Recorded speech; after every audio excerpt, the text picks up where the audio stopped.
Hmm. Hmm.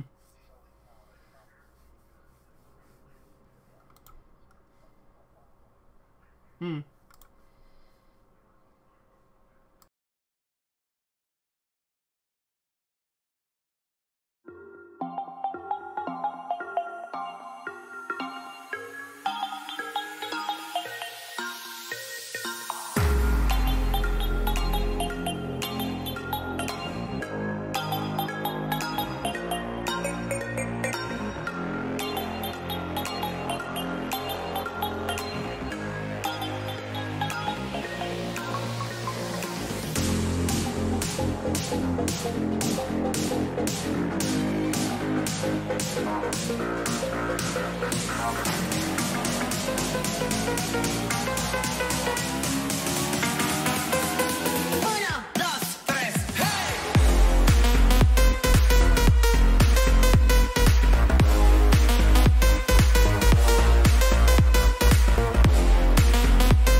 The strangers, believe me when I say, loving me is loving danger. Your heart is bound to break. I walk alone in the night, beneath the pale moon. Loving's for the fools, baby, beware of my bite. I'm alone, I'm alone, I'm a lone wolf. I'm a lone wolf. I'm a lone wolf. I'm a lone wolf. I'm a lone wolf. I'm a lone wolf. I'm a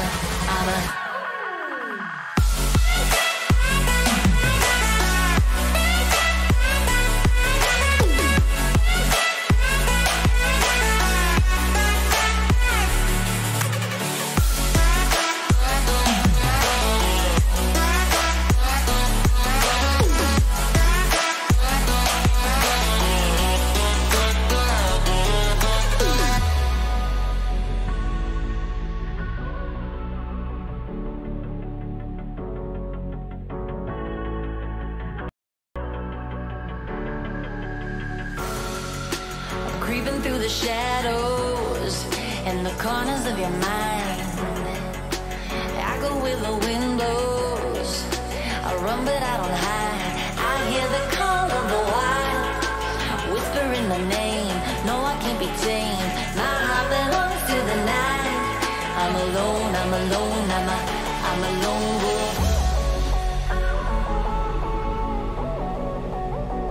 I'm a lone wolf.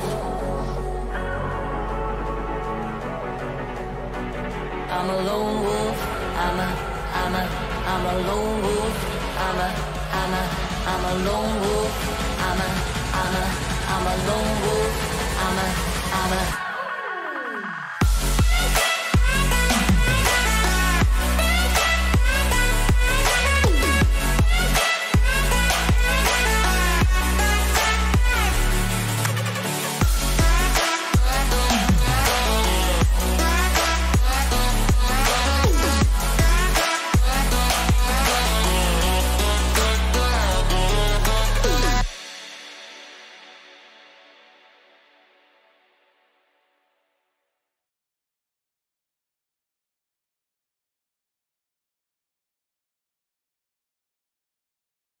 don't be like that, Greg. You can wait. No. Hey, everybody. How are we?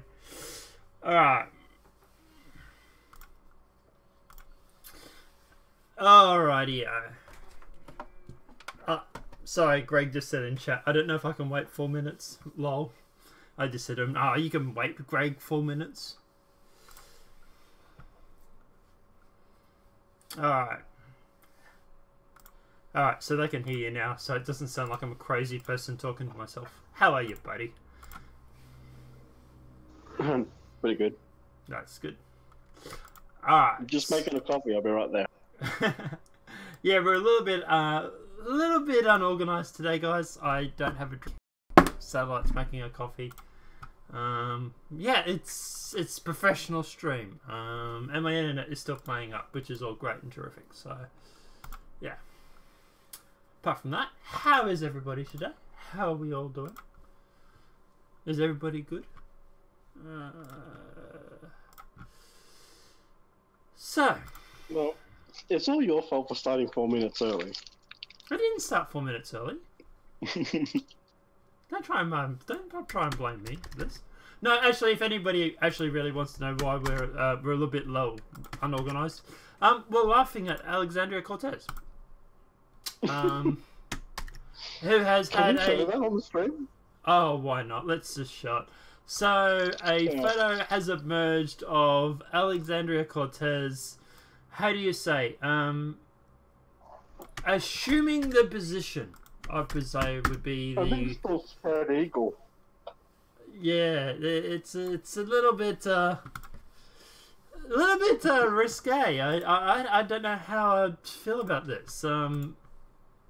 Yeah, Alexandria Cortez. Do you have any statement on this photo that is looking very bad of you to yeah, sort of yeah. Look, hey, you know, it's drunk days, you know. Maybe she was, I don't know, enjoying herself a little bit. I don't know. How would you summarize this? Well, is that like an ex-boyfriend there or something? I wonder. I have no idea, but it's just more interesting the fact that her position that she's assumed. She was literally a bar chick, right? True. Become senator, like. True. She's gonna have a colourful past. Wow. That's also a thing to makes you wonder how many of these guys are going to come forward afterwards and say, "Hey, I slept with her." But hey, Greg, how are you, buddy? Greg, I don't know if I can wait 4 minutes. Okay, maybe I can make it. These memes are great. I'm glad you enjoy the memes. I am going to update the memes and add more, guys, because... I have some for you if you'd like me to send you a folder for. Definitely. I mean, I've collected a lot of memes. You got a meme. Yeah, he's got a meme folder, people. So look at the end. So at the end of the day, multiple. Okay. So that should be fun. Should be interesting. Yeah, you're gonna have to like not put some of them up. I'll just give you the whole thing, and you can decide what you want to risk. Okay, cool, not a problem. All right, sounds like a plan. But anyway, we kick this off. Get it over and done with. Well, I want to ask you. Sure. Do you know, like you have the story about Jesse Smollett, right? Yes. Where he's probably going to go to prison. Yes. So season 2 of Empire, I don't know what season they're up to, but I'm going to say season 2 of Empire, Josie Smalley wearing orange. Yeah, orange is the new black. Yeah, orange is the new black, people. Hey, Sunless, how are you, buddy? Yes, we are going to talk about that. That actually wasn't going to be a main story we're going to talk about today. It was merely going to be like a follow-up of a follow-up sort of thing. There wasn't a lot of news, except for something has literally just broken minutes ago. So that sort of put the whole Josie Smollett thing back up on sort of the main sort of heading. I'm wanting to say that image of AOC. I might incorporate that into a meme folder. But anyway, is she trying to use some superpower? Yes, Greg, she is trying to use her vagina superpower. It's the power of the pussy, so to speak. And we're demonetized already. But yeah, but let's jump into it. Alright, so US has refused entry to Alabama jihadist. Because they're smart. I don't know. But we covered this yesterday. That sounds like the logical thing to do. Stop using logic. Just stop it. Alright, so anybody that didn't catch yesterday's show, we talked about the UK that was actually going through and has denied entry into the UK for some of the people that are jihadis. Now, of course, everybody is like, I'm a jihadi. But look, at the end of the day, I said back then it was a good thing. I said yesterday it was a good thing that they should do it. And now the US seems to be following suit. And also there's some news too. The Australian Conservatives are also trying to push for us to refuse our jihadis. Because, you know, terrorism is a real thing and traitors don't deserve to come back to the country they tried to blow up, I suppose. I don't know. I don't know how this is... Yeah, how is this a thing? How are we going to sit here and have a discussion about whether or not we want jihadis back in our country? No, the answer is obviously not. You know, like, duh? Really? There's a choice that we have? Like, yeah, there's a choice between not taking them in or taking them in and then taking them to the, you know, prison. Yeah. Well, in-game prison. YouTube, in-game. Wink, wink, nudge, nudge. Yeah, I know where you're going, but let's just say prison. Prison sounds a lot better. Yeah. Okay. Yeah.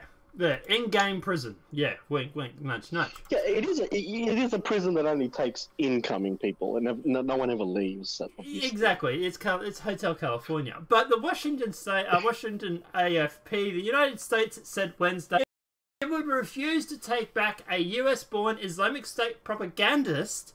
So, you know, just not an Islamic State, but also a propagandist who wants to return from Syria, saying that she is no longer a citizen. The refusal to admit the 24-year-old Hoda Mathar, I might be mispronouncing that, could see precedent and face legal challenges, as it's generally extremely difficult to lose US citizenship. So Miss Hoda Mathar, I'm mispronouncing, is not a US citizen and will not be admitted into the United States, Secretary of State Mike Pompeo said in a trust statement. She does not have any legal basis, no visa, US passport, no valid US passport, sorry, no right to a passport, nor visa to travel the United States, he said. We continue to strongly advise all US citizens not to travel to Syria, mainly because it's a shithole at the moment anyway. Pompeo's statement on the Alabama native, one of the few Americans among the hundreds of Europeans who have joined the ranks of Islamic State group in Syria, is at stark odds with his calls on other countries to bring them back and prosecute their own jihadi nationals. Now, Mathar was born in the United States to parents from Yemen who became naturalized American citizens according to the counter-extremist propaganda project at George Washington University. In late 2014, she shortly moved to Syria. Mathar posted on Twitter a picture of a woman who appeared to be torching their Western passports, including an American one.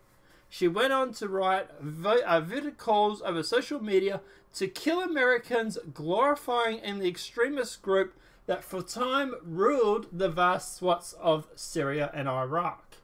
But with Islamic State group down to its last stretch of land, Mathar, in an interview published Sunday with The Guardian, said that she had renounced extremism because all of a sudden it's no longer fashionable, and wanted to return home.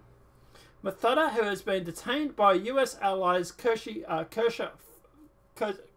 fighters, said that she had been brainwashed online and was ashamed of her past support of the militants.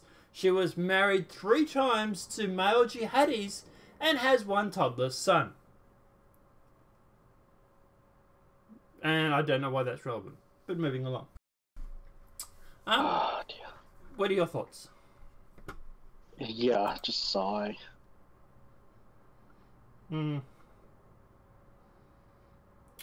So yeah, I kind of like the fact that obviously she's in Alabama, right?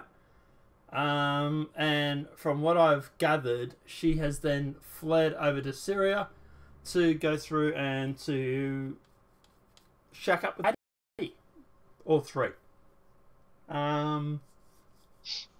Yeah, it's just unbelievable. The whole story reads like something out of a sitcom.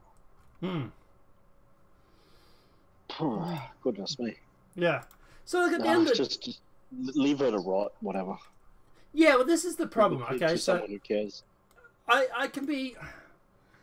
I don't want to be sympathetic because it's not really sympathy.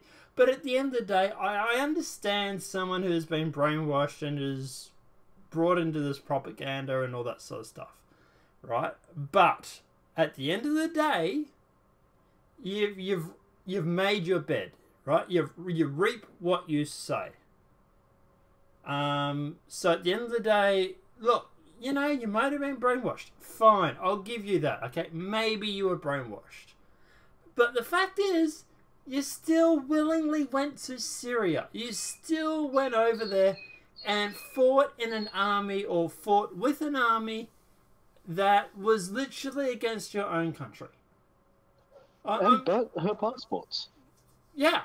You know, like, and what are we going to do? Like, okay, what? Say the US allows her back in. Say she comes to the US, right? What? You're going to have these people running around? You know what? If someone notices her, are they going to be okay with that? Is she going to bring back this religious extremism that she was literally shacking up with 3 times with 3 different guys? You know, like, oh, can we not bring that back into our country? Can we not have that? You know, like, what? I don't get. Yeah, like. And the kid, you know, brainwashed by the mother. Yeah, well, that's the thing too. The kid is literally going to grow up, like, yeah, like holy shit, it is a mess. Yeah, but at the end of the day, you made your bed, lay in it. But, probably literally at some point. Well, she's laid in 3 of them, but and you know, people are going to turn around and say, oh, you know, look at the end of the day, you know, she couldn't get away. No, she could. Okay, this girl literally had 3 husbands to 3 jihadis, right? Jihadis. There is a type of guy that she was definitely leaning towards. I'm guessing she probably has daddy issues. But what I was going to say was at the end of the day, she literally had 3 different husbands who were all jihadis. That this girl is not necessarily brainwashed per se. It's, yeah. Well, I mean, when your grandfather is Muhammad, you're gonna have daddy issues for sure. True. But yeah, look, obviously, InfoWars was also covering it. Alabama mother who joined ISIS denied entry into the United States. So a woman who left Alabama 4 years ago, so she left Alabama, went over to Syria and married an ISIS.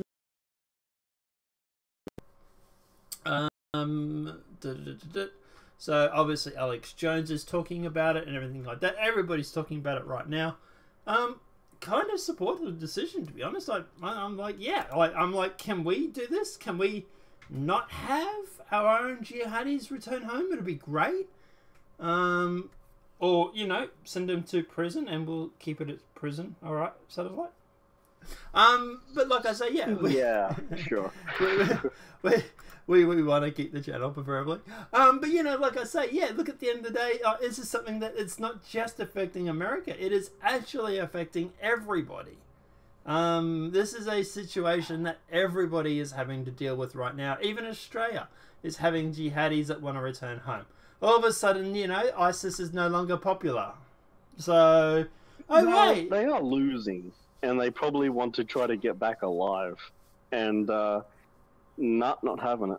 Well, it does make you wonder how many of these people have been trained for sleeper cells, and you know, like have they really denounced Islam? No, I don't think so. When you're that brainwashed into that sort of thing, ideology is very difficult to clean. If you know exactly. What I mean. Yeah, and what we're gonna have another Manchester bombing over in the UK because of jihadis? Are we going to have another Sydney terrorist attack because of jihadis? How many jihadi attacks do we need before we sit there and think, maybe letting these people in our country isn't the right way to go? Just saying. Yeah, I don't know. Your thoughts? Yep. Just no. Just don't take them. Just leave them there. Just no. I like that. But yeah, Greg says AOC. Yes, we actually do have more videos on AOC. It's going to be a bit of an AOC/jihadi day, to be honest. Is she trying to use some superpower? Yeah, power of the vagina. Alabama really? I could see Michigan or Minnesota. Yeah, look, at the end of the day, man, I think these girls just have daddy issues or whatnot, or problems with at home families, and it just, yeah, they just tend to be. I don't think there's comes in the form of a book. What does? The problems at home. Oh, yeah. With these people. You're saying a lack of religion? No. The problem is the book, is the religion. That's the problem at home. I don't know. Look, at the end of the day, I would say that some people take the religion to extreme. And you mean this girl in Islam, for example? Is that what you're talking about? Or yeah. I mean, I don't usually worry about people who have a Bible, but when they have a Quran, it seems to cause issues. Yeah. Yeah, well, what was her parents again? Were her parents... Dreamer, no, we're both Aussies, actually, to be honest. Yeah. So. Yeah. We're Aussies. Yeah. What was her mother? So she was a US citizen. It doesn't actually say. From parents from Yemen. So yeah, it's possible they were both Islamic. Yeah. Well, she is. That photo of her at a young age, she's got the headdress, so that's brought up from the parents. So it's all you need to know, really. Yeah. But anyway, all right, we should probably jump onto something a little bit more. I think we'll sort of milk this conversation. Let's do it. Just going through the comments. The EU or Canada will take her. Yeah, don't even joke about that, man. It's actually quite true. You said, yeah, probably. Dreamer, are you both in the UK or in the States? Dreamer, I'm Aussie. He's Aussie. We're both Aussies. So, yeah. Oi, oi, oi. Oi, oi, oi. And Greg, Midwest, USA. We have a lot of viewers that are American. We have some viewers that are Australian, some viewers that are English. We have a wide mix, diverse group. And I can't believe I used the word diverse. Shoot me now. Go Perth. You guys do good coverage. Thanks, streamer. Yeah, Perth's pretty cool, man. You guys are really hot over there at the moment, aren't you? All right, let's... I've been to Perth. Yeah, so have I, actually. Nice place. Bit hot, but yeah, nice. Job Creator Network Roasts Alexandria Ocasio-Cortez, and I know I'm getting that wrong, and I know you're going to correct me in about 2 seconds. Alexandria Ocasio-Cortez. See, I told you he would correct me, but anyway. So Job Creator Network Roasts AOC, haha, beat that. Times Square's billboard over Amazon pullout. Well, at least something pulled out of Alexandria Cortez, I suppose. Democrat Republican Alexandria Cortez in the target of a new Job Creators Network billboard, which blasts the far-left socialists over Amazon's decision not to move its new headquarters to New York City. Why would they? Because New York City is generally going to have higher taxes than places, for example, like Texas, which is where I'm presuming they're going to head to the new headquarters. But let's jump into it. Today, the Job Network Creators is putting up a bulletin board in New Times Square, calling out Representative AOC for the role she played in the recent termination of Amazon's headquarters 2 that was planned to be constructed in Queens. The organization said in a press release, the pullout of Amazon because of anti-business politics, notably Alexandria Cortez, is a major blow to the New York economy. The retreat will not only cost the area $12 billion in economic activity, but around 25,000 new jobs that would have paid an average salary of $150,000. So, indeed, AOC cheered Amazon's decision to pull out of the deal to move its headquarters to New York City. The move would have brought and promised 25,000 high-paying jobs for her constituents and billions in tax revenue over the next decade. Anything is possible, she tweeted today. A group of dedicated, everyday New Yorkers and their neighbors defeated Amazon corporate greed. Oh my God, this girl literally needs a CAT scan. Is workers exploited and the power of the rich man in the world. They're literally cheering on the bankruptcy of their country. This is ridiculous. Even left-wing New York City Mayor Bill de Blasio blasted AOC. The Amazon pullout is a perfect example of what we've been saying. Socialism takes, capitalism creates, said Alfredo Ortiz.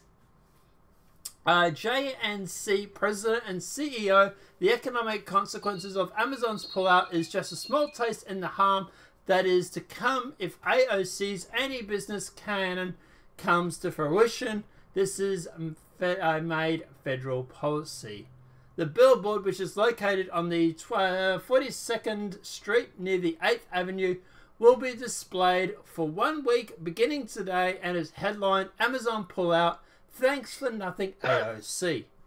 JNC said the ad goes to highlight the economic consequences of AOC's actions and ends with the hashtag socialism takes, capitalism creates. I like that hashtag. We should use that hashtag ourselves. Alright. Yeah, guys, obviously it's a pretty good hashtag. Obviously, look, guys, yeah, I know the internet is dropping in and out. Yeah, I don't know if that's actually me or if that's YouTube per se. So yeah. Okay. What are your thoughts? So, this whole thing with Amazon, it's unbelievable. Oh my god! I mean, she actually thinks that the tax break was money. Like by they saved $3 billion or something. She has no idea how the economy works. Yeah, it would be kind of scary if this girl was running for, you know, for like a senator or something, for example. That'd be really scary, wouldn't it? Yeah, it would be. No, and I mean, a lot of people, you know, probably were looking forward to those jobs, the job creation, but it's not going to happen. And plus, the money, the government was set to make about $7 billion, I think it was. It's not going to happen either. Look, at the end of the day, obviously, this would have gone through and made the I'm going to re-centralize my little raccoon in a sec, guys. So if my avatar disappears, no biggie. But I was going to say, yeah, look, at the end of the day, they are basically, this would have created millions of dollars in jobs. It would have created billions of dollars in tax revenue. And she's literally, what, cheering it on? Like, yeah, like, this is really, yeah, I don't know. Like, this, it's really kind of ridiculous, to be honest. You think at the end of the day she would have been happy with the jobs. Like, yeah. They're hiding $3 billion in gold in the subways in New York City. That's actually quite a good. But you know, look, at the end of the day, yeah. But like I say, look, at the end of the day, jeez. But like I say, look, at the end of the day, I get this whole capitalism, greed, and everything like that. There is a difference between capitalism and crony capitalism. There is a big difference between those two things, and sometimes these people don't get that. They don't understand the difference, and that's where, obviously, look, at the end of the day, they sort of need to, yeah, check it out and sort of get informed, I suppose, for lack of a better word. Yeah, I do see the point that it seems odd that, you know, a massive corporation gets a $3 billion tax break, but small businesses just keep getting reamed. I'm not sure why that is. It's favoritism in a way. I can see that as a criticism, but losing the investment into New York, it's very bad for New York, and it shows a severe lack of brain cell capacity to think that a tax break is actual money, because it isn't. Yeah. So that's sort of my take on that. Yeah, look, at the end of the day, a lot of people on the left will go on about trickle-down economics and stuff like that. And doesn't exist. What, trickle-down economics? Nah, it never works that way. I don't know. I disagree on that. I would say that it does, to a certain point. For example, over in Africa, right? They were trying to help people out of poverty. So they went through and they gave everybody money. They gave, like, instead of giving a lot of money to one person, they gave a lot of money to a lot of people. But that created them to go through and to spend it on things. They went and brought, you know... That's not... That's a stimulus package, not a trickle-down economics. But hang on, let me finish. You know, they went through and then they brought stuff, and then obviously people needed shops. And then those shops went through and hired people who then needed to obviously pay a wage. So it does, you know, like these corporates and stuff like that, it does actually affect people. Like, for example, this here. For example, this was going to create, you know, billions of dollars in tax revenue. They've literally said that. So I do think that both arguments are valid. I think they do both work. Like, yeah, someone was saying in chat, $27 billion in tax revenue. I do say, look, yeah, it's not just one way or the highway. I think doing both ways is a good thing. Like this is an average salary of $150,000. It was going to create... Yeah, they were high-paying jobs, yeah. Yeah, and it was going to create 25,000 new jobs. You're going to tell me there's no trickle-down finance effect from that? Well, the thing is that what was actually going to happen with pays that high, you were going to get gentrification from it. However, that can be worked through government policy. The other thing is trickle-down economics doesn't work, in my opinion, because the big money stays within the wealthy. When executives and CEOs get massive amounts of money and big pays, they don't. It doesn't find its way down to the lowly worker. You know, they don't get paid more. You know, it doesn't work. But that's not. But that's not what trickle down finance is. Trickle down finance is the fact that the poorer benefit from the flow of money because the money will always flow down to the lower form. So, for example, not at 150,000 a year wages. No, obviously, no. It pushes the poor out. But hang on, let me finish. No, because those people that are spending that or that are making that $150,000, they need to go shopping. They need to go through and buy their groceries. They need to pay for fuel. They need to pay their cars. They need to buy clothes. All that is a rundown effect of people that are making that $150,000 a year. That is trickle-down finance. For people who can afford. Only for people who can afford a lavish lifestyle, because the gentrification pushes out all of the poor people from the area. But at the end of the day, the people that go through and spend money at those shops, for example, those shopkeepers then need to go through and to hire staff. That is trickle-down finance. Yeah, but it only for the upper class. Not for the lower class. No, dude, you don't think upper class is going to go through and stack shelves at Coles? Or upper class is going to go through and sweep the offices when the shops are closed? The poorer people are not going to be able to afford to live in the area. They're going to be travelling in, sure. They're going to be on buses and trains travelling into the city. But that's the thing. You're talking about people living in these sort of places. That's not trickle-down finance. Trickle-down finance doesn't mean you have to live in the area. Obviously, you living in the area is great, but at the end of the day, trickle-down finance is just someone who benefits from the rich making money. Okay, well, obviously, I mean, you know when big mining projects go into, like, small towns here in Australia, basically the entire town benefits. It becomes a very, very high... No, it doesn't benefit. For the people that used to be there, it's great for the people moving in, because then everyone, you know, is making big money and they take over the place, while everyone who used to live there is forced out because they can't afford all the increase in prices for even a pie and a coffee, and they can't afford the rents because the rents goes skyrocketing. But, okay, so hang on. But for the people that used to be there. But hang on, but you're only talking about a certain subset. You're only talking about people that rent. What about people that already own their home in that situation? They get. Of course, they would probably sell the house and move out, because when the value went up that high, you'd be dumb not to.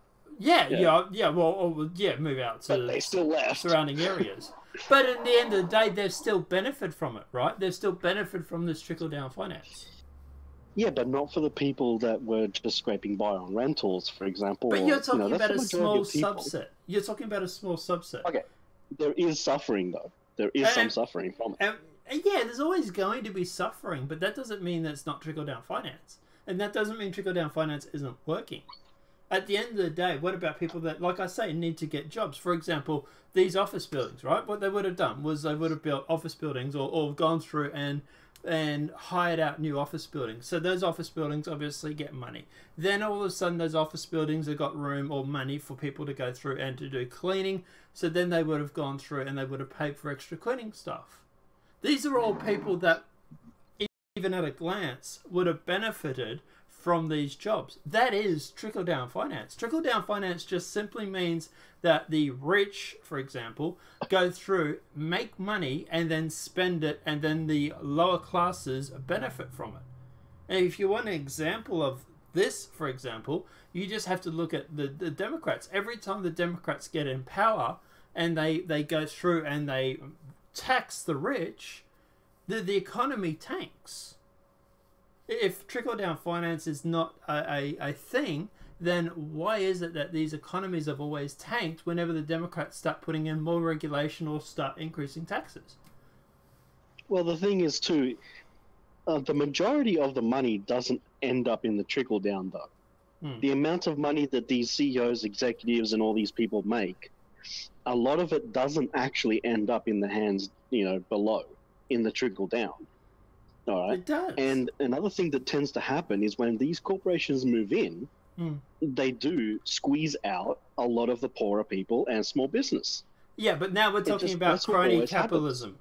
That's crony capitalism. That's what tends to happen most of the time. Yeah, that's more of a regulation thing, though. That's more of a regulation and a monopolization, for example. And that's also, I think, society has a problem to pay for. For example, you look at Coles, Woolworths, and Aldi's, right? Aldi is literally beating Coles and Woolworths when it comes to sales because of they only need so many shelves, and Coles and Woolworths have 500,000 products, for example, each. So Aldi at the moment is literally kicking Coles and Woolworths' butt when it comes to the retail market here in Australia. Now, at the end of the day, people have supported these supermarkets because it's cheaper. It's hey, why don't I support a small grocer where I can buy an apple for $1.50 when I can go to Coles and buy it for $1.30 or Woolworths for $1.30 or whatever it may be, right? Not to, blast anybody in particular. Yeah, that's when I think that things do work quite well in that respect. Aldi is doing Yeah, and that's a smaller company taking on larger corporation, especially here when it comes to Australia. And look, at the end of the day, what I'm saying is more also the people make a decision to go for the cheaper price because of their supporting these that needs to change.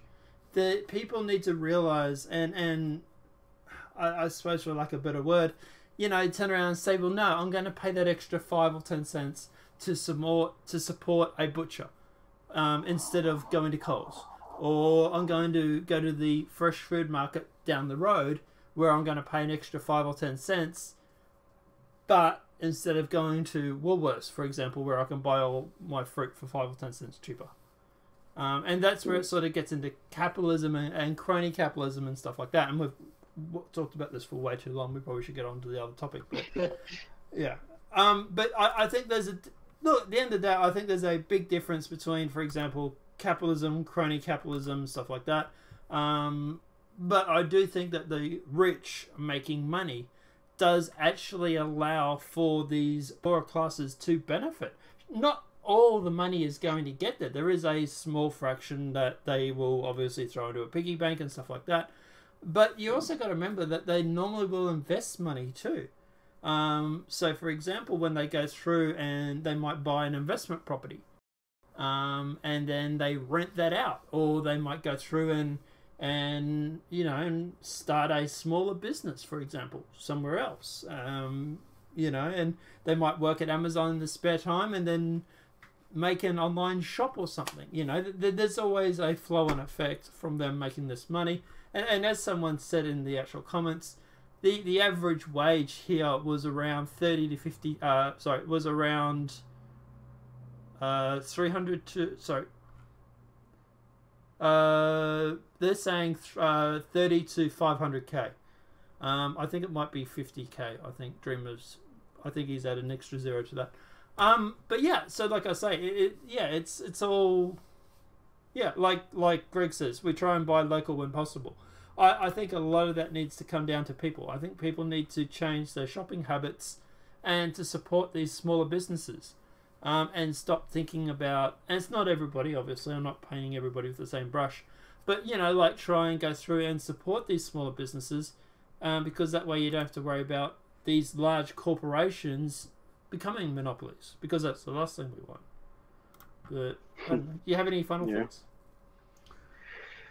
Just the final thing would be that I tend to dislike, and it's not you. I tend to dislike certain people out there who welcome this idea of, for example, I want cheaper iPhones, so I just, I don't care what a corporation does in the world. I just want cheaper iPhones, or I just want cheaper products. Just gimme, cheap, cheap, cheap. And they don't care who they ruin or what gets destroyed in the process. Yeah. So, yeah, that's why I tend to have this kind of opinion about, trickle-down economics and all these things. I tend to look at capitalism. He's a little bit of a communist at heart, guys. There's a bit of a joke between... that's not it. That's not it. I'm joking. I'm sorry, I just tend to see that there are corporations that are taking things for a ride. Yeah, of course. I mean, Nestle here in Australia has destroyed the Murray River with all the bottled water they've been doing, and that's just disgusting, and it's destroying the farmers all in the area who don't have water now.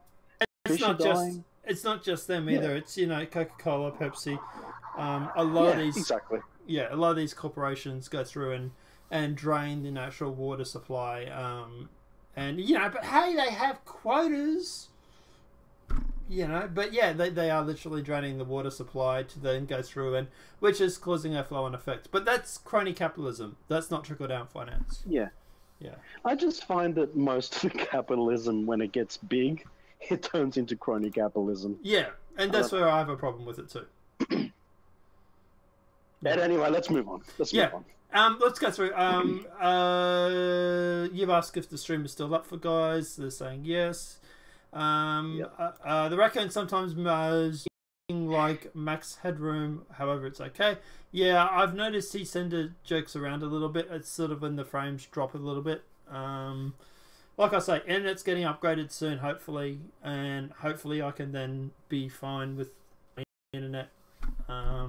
We were actually thinking about Satellite actually hosting the stream, but then we have to give him like the whole template for OBS. He'd have to go through and bring up all of the articles.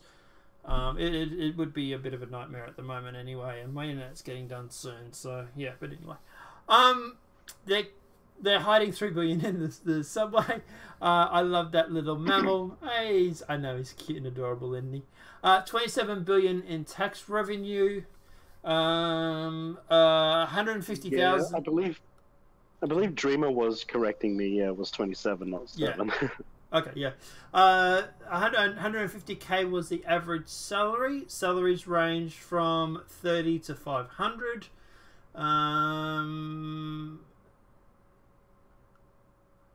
Yeah, 30 to 500k. Yeah. Trickle down fails when large corporations run out small businesses, which is what we're talking about. Other jobs would have been created: new restaurants, cafe, construction, supply shipments, and more apartment buildings.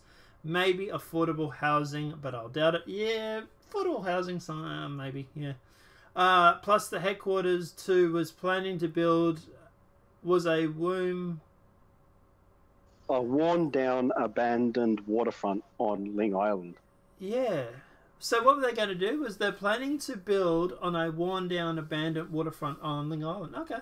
So they were going to sort of revitalise the area or something, were they?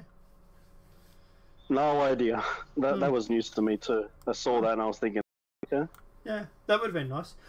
We try to buy local when possible. Same here. I'm willing to pay a little bit more, says Greg in chat. I added costs to local farmers. Vote with your dollar, says 7 gram. And yeah, and that's obviously something that, like I was saying, we all should try and do that, and I should try and do it a little bit more than I already do. Instead of going to Coles, for example, as what I was example, people should then go through and go to the butchers, or go to the fruit market, for example. Yeah, that's where I get jealous about America. They have all those lovely, local farmers markets. They kind of we really lack that here in Australia. Yeah, well, the thing with that, my understanding with that, is a lot of them shut down because of government regulation. Yes, it was becoming an absolute nightmare for government regulation and stuff like that, and yeah, like even like there's like even like malls and like festivals, sort of not festivals, but like sort of like weekend. When you're like in Melbourne and Sydney, you go to these weekend sort of pop-up stores where they go through and they like flea market sort of like things. Even yeah, my those parents sort used to go to those. yeah, those sort of things for example, are actually being targeted lately. Yeah, and who benefits? The big chains. No, well, actually, it's the government it's a lot that's squeezing them out a lot of times. There are sometimes it's landholders, for example, that own the land, for example, but also government regulation and stuff like that as well. Who are trying to and Australia is literally becoming a nanny state. Yeah, so Indeed. but anyway. Long Island, my fat fingers are making sound. Okay, yeah. So it was actually on Long Island. Long Island, like yeah, I don't know. I know that one. Yeah, so they're planning on building on a worn down waterfront on Long Island. So they would have revitalized Sounds the area. nice. It would have been nice to work there, I suppose. Yeah, it would have been good views, I suppose. But anyway, let's jump into it. So who's behind the New Deal? Big money backs Alexandria Cortez's socialist dream project. I wanted to throw this in because we were talking about AOC, and this is something that you and I were talking about a few weeks ago. The new Greens Deal blueprint, introduced by Representative Alexandria AOC, was crafted by 3 far-left organisations and has been pushed by a coalition of well-funded professional progressive groups and known leftist agitators. So some of the organisations helping to promote the new Green Deal have ties to financial from billionaires George Soros and tracing their roots to such radical groups as Occupy Wall Street and Black Lives Matter. So earlier this month, AOC posted an 11-page Google document in the form of a non-binding legislative resolution that has become the most authoritative version of the Green New Deal, a broad outline of the current concept of the socialist-style plan. I like the fact that she likes Google, for example, when it's convenient. She literally posted a Google document of it. But I thought she was against these large corporations. But she doesn't have a problem using their services. That is interesting, isn't it? Yeah. But yeah, basically it looks like this Green Deal is being pushed by Soros ties, by members of Black Lives Matter, and by Occupy Wall Street, which is a anti-corporation, anti-capitalism sort of foundation. So that's behind. We were talking about this, guys, in Discord. I said to him, to Sat, I wonder where these, I wonder who is behind this. I wonder who benefits from it. Looks like we're starting to get a idea who might be responsible. No big surprise there, I suppose. Yeah. But anyway, Democrat Representative Salilian. We don't have any socialist candidates running for president in the Democratic Party. What? Really? He said that? Representative Dave Sillin for Democrat for RI. I'm not sure what RI is. Rhode Island, maybe? Pushed back Wednesday on CNN Newsroom on the idea that the Democratic Party is lurching towards socialism in the wake of Socialist Senator Bernie Sanders entering the 2020 race for the Democratic nomination. Host Puppy Haro asked Sillin if he believes the Democratic Party is moving towards socialism, but the Rhode Island, I guess that was Rhode Island, senator said all of the announced candidates are capitalists, adding that there's no socialist running for president from the Democratic Party. Quote, I think he announced Democratic candidates for presidents are capitalists, Sillin told Haro. We don't have any socialist candidates running for president in the Democratic Party. Really? Is that what he's saying? What are your thoughts? I'm not really sure. It's a bizarre backing, isn't it? No, it makes sense. Well, would you consider Bernie Sanders? Why would people like that? Why would people like that want a socialist dream? I don't get that. Well, would you consider Bernie Sanders a socialist?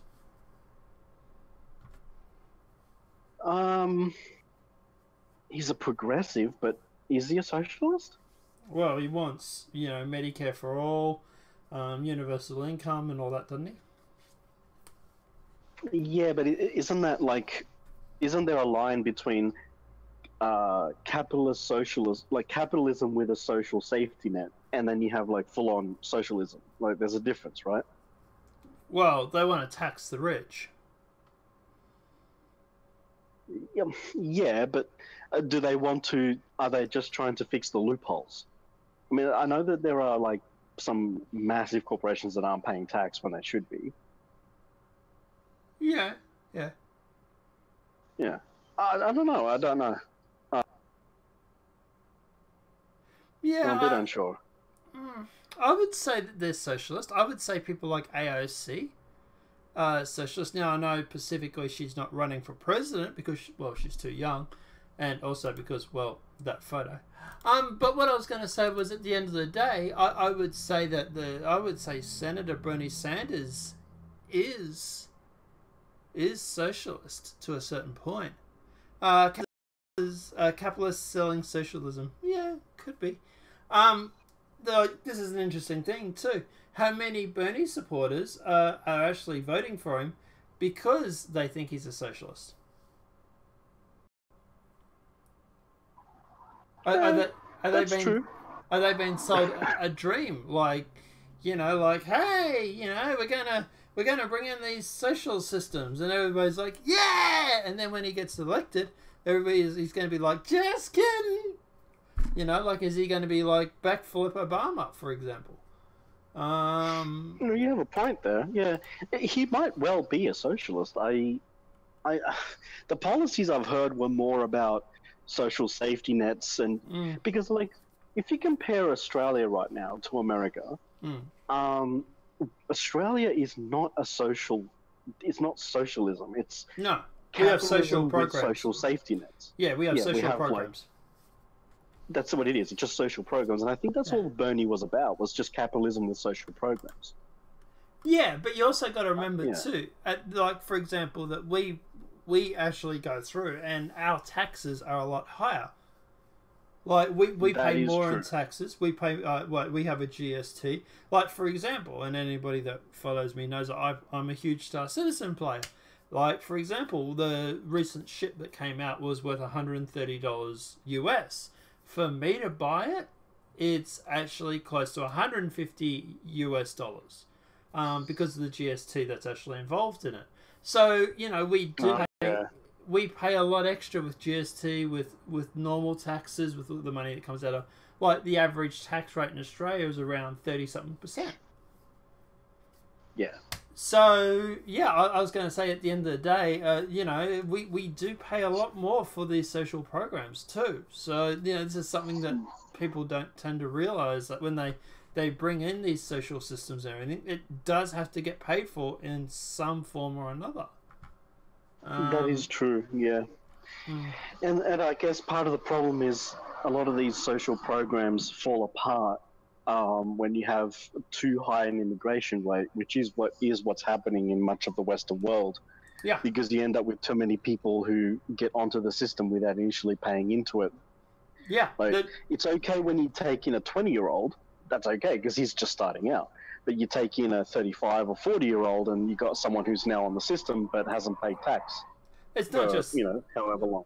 Well, it's not just that, but it's also where they're from too. For example, you go taking someone from a war-torn zone, for example, and they're going and they haven't grown up, they haven't had dentists, they haven't had dental treatment, that they haven't had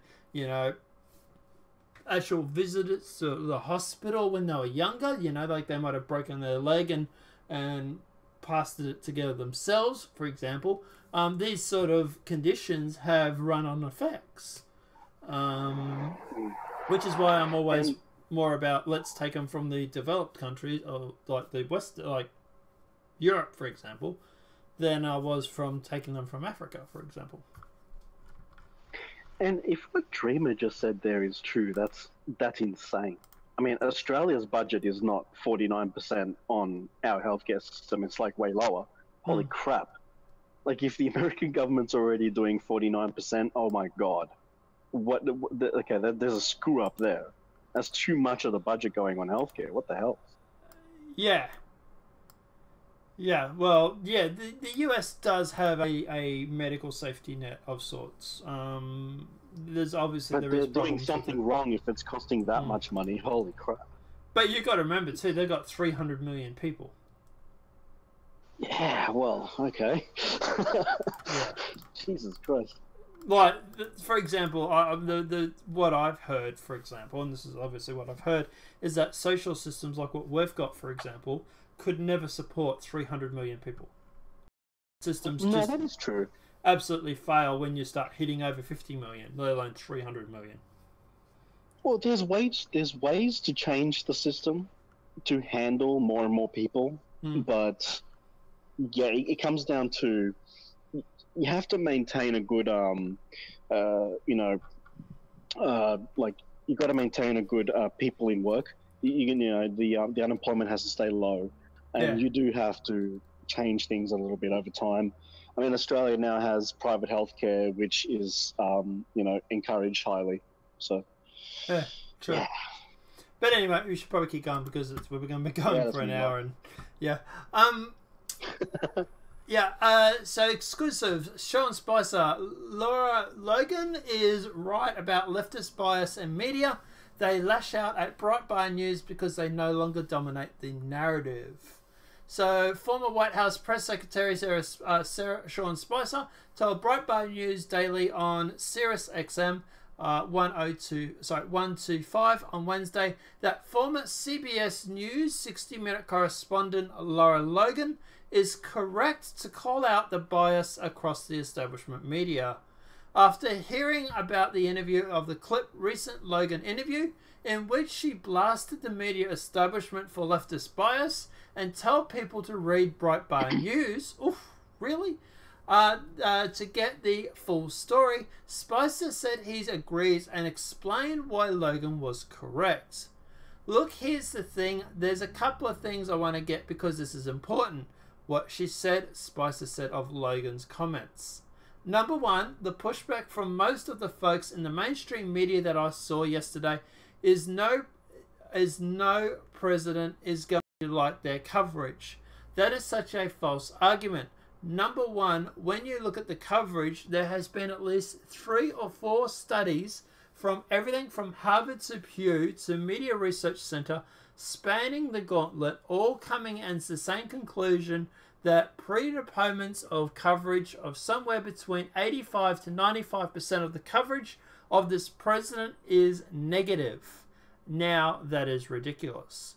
Spicer went on to say that if we look at the basic facts about the economic and foreign policy, as you can say, 40 to 50% should be negative to make it tough, but when it's 95, that doesn't jive with reality. Most presidents have been in the 50 to 55 to 60% range, which is still tough, but going to 90 to 90 is ridiculous. The idea of these folks in the media, their idea is that, well, no one is going to like their coverage is a false argument. That is just a flat-out argument.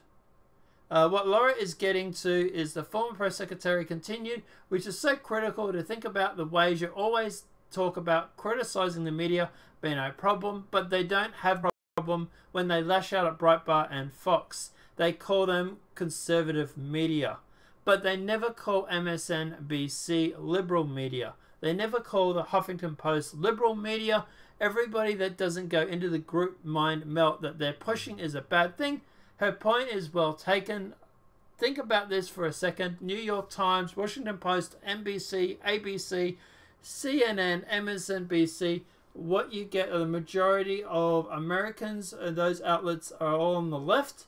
But then you start going down even further and you've got Vox, Vice, Daily Beast, and then you've got the late night guys, Trevor Noah, Bill Maher, Jim Kimmel, Jimmy Fallon, Samantha Bee. All those are pushing the same anti-conservative, anti-Donald Trump narrative. No one seems to care in the media. It's just a juxtapositioned against one person. So what they're basically turning around saying, without reading the whole thing because it goes for quite a fair bit, is that she's basically turning around saying that you should read both sides of the argument to get a balanced and informed decision. Yeah. I don't have a problem with have her a balanced saying that. diet, you know, for the brain. Yeah. And this is where, obviously, like, for example, talking about one of my favourites, Phil DeFranco. He recently went through and he covered the Jussie Smollett scandal. And he has literally gone through and he was saying that the Jussie Smollett scandal was, for example, has recently became or found out to become possibly a fraud or to be a hoax, hate crime. And full credit for him to talk about this. But here's the thing. He's only just hearing about it now because he only reads left-wing media, in my opinion. The Conservatives have been going on about this hoax hate crime from Jussie Smollett, or suspected hoax hate crime, for weeks. Yeah. Mm-hmm. So why is he saying now, quote, it's recently became, like, A, he's lying, or B, it's only just because it's starting to filter through to the left wing? No, it's saving face is what it is. That's all. Could be both. It was obviously fake right from the beginning. And, you know, you've got the mainstream media now trying to saying that, no. We weren't saying that this was absolutely true. It was just, you know, don't confuse Twitter people with mainstream media. I'm going to be back in a sec. I'm back in a sec. Okay. I'll let you go. Yeah, keep going. Yeah, they're just being gaslighting, you know. No, the mainstream media was taking this narrative to the fullest. And you could see this. The other thing, too, is that apparently the FBI has been involved in this right from the beginning. They investigated the letter. They investigated the powder substance. You know, they're going through, and they're going to throw the book at this guy. He's most likely going to be arrested within the next day or two, I believe. All right, sorry about that, man. So, Sorry about that. No worries. My throat is literally dry as a desert right now because I keep reading out the articles I need to drink. Yeah. Yeah. But like I say, yeah, obviously, look, at the end of the day, when it comes to the media, obviously getting both sides of the argument is good. You know, for example, and this is something that we actually do here on the stream.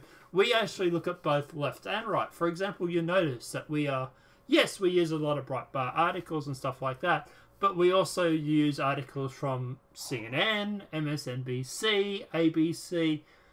We try and get a balanced discussion because at the end of the day, you can't just take one side of the argument. That's when you start getting into... I mean, it is pretty hard to be unbiased because everyone always has some kind of bias there. True. But, you know, trying is everything, really. Trying is... That's what I'm saying. I like to think that we are doing a fairly good job of being unbiased. Yeah. Yeah, we just talk about the facts and we just represent the news and just basically, yeah. It's unfortunate. It's unfortunate that sometimes even the facts are so that you can't actually just say the truth. It's crazy. Yeah. And it's also very sad that a red panda and a Netscape navigator icon can seemingly do the news better than half the left-wing media outlets out there. Two guys literally in their houses right now with nothing more than a webcam and an internet and a whole bunch of time can seemingly do the news just as well, if not better, than mainstream media. That in itself is terrifying, but yeah. Yeah, that's true. And that's crazy that they kept the magazines that they used as well for the cutouts. So yeah, that was unbelievable. The magazine. Sorry, what do you? Sorry, I don't get that. Oh, you probably didn't have time to catch up on the latest Jussie Smollett coverage, but yeah, he's most likely going to be arrested within the next 48 hours. Oh yeah, we've still got that coming up. Yeah. That was actually going to be a surprise article, but surprise, yeah. But yeah. And I mean, it's not the only amazing thing going on too. So I hope you've got an article about the lawsuit. Washington Post is dead. Yeah, we spoke about that yesterday. $250 million lawsuit. Yeah, we spoke about that yesterday, actually. Yeah. Okay, no worries. Yeah. But anyway, let's keep going. So Senate Republicans raise historic numbers in fundings for January. But it's not just them, obviously. For example, talking about using the New York Times, Bernie Sanders raises $6 million after announcing presidential bid. So we'll talk about Bernie Sanders first. Just over 24 hours after announcing his presidential bid, Senator Bernie Sanders of Vermont has already raised $6 million from more than 225,000 donors, his campaign said Wednesday morning. That amount far surpassed any of what his rivals have disclosed, raising after their own announcements this year. Previously, Senator Kamala Harris of California had claimed the biggest early fundraising haul that had been made public, with $1.5 million in 24 hours. So he's literally 4 times her amount. Mr. Sanders' campaign is said to fundraising for the first 24 hours came to $5.9 million. What are your thoughts on Bernie running? He's going to try again. Mm-hmm. Well, good luck, I suppose. I don't think he's going to win, though. So we were talking yesterday about this, and we worked out that he would be 82, I think it was. He only has 78? To survive for 5 years. Or 4 years, isn't it? Yeah. Well, he's, 78 or something now, people? I forget what the age was now. But I was going to say, but at the end of the day, yeah, 82, 83 or whatever by the end of his presidency. What are they going to do? Push Bernie around in a wheelchair, maybe? I don't know. I don't think he'll win. It's clear that the Democrats didn't want him before. Yeah. And he probably won't win anyway. I mean, most of the people, like the Bernie Bros back then, like in 2016, I mean, they've moved on. Most of them are on the Trump train or have gone more lefty and gone crazy. I don't think so. I would be very cautious about Bernie. This is okay. So some of you know I do radio interviews and stuff like that. I was on national radio earlier today under the synonym of Bob. But I was going to say, with that, I was talking to them and I said the same thing. I said to be very careful with Bernie Sanders because he is actually a threat. He does have the base still. His base hasn't gone anywhere. His base is there still supporting him. And we literally have $5.9 million to back up that statement. So I would say, Bernie Sanders is going to be a threat to Trump. But here's the funny thing, is that we've got Bernie Sanders been attacked by the left already. This is something that we covered yesterday. The people were going through and were having a go at Bernie already. Well, I saw headlines that apparently he's too white and male and cis. Yeah, and was it 6 months ago they claimed that he was too far to the right? Like, they were claiming because he wouldn't denounce ICE. Yeah, that's why I don't think he's 100% socialist. You know, he's a bit to the right. He does have some right-wing views, a few of them. But then again, I mean, gosh, I mean, it is easy to be on the right these days. True. You know, anybody that's the left is. Anybody that's right of Stalin is, alt-right, for example. But yeah, I was going to say at the end of the day, I would be cautious about Bernie. I don't think the military-industrial complex wants him. I think that, for example, the MIC would much prefer someone in the center-left than, for example, Bernie or Alexandria Cortez, because I don't think they would be able to control them.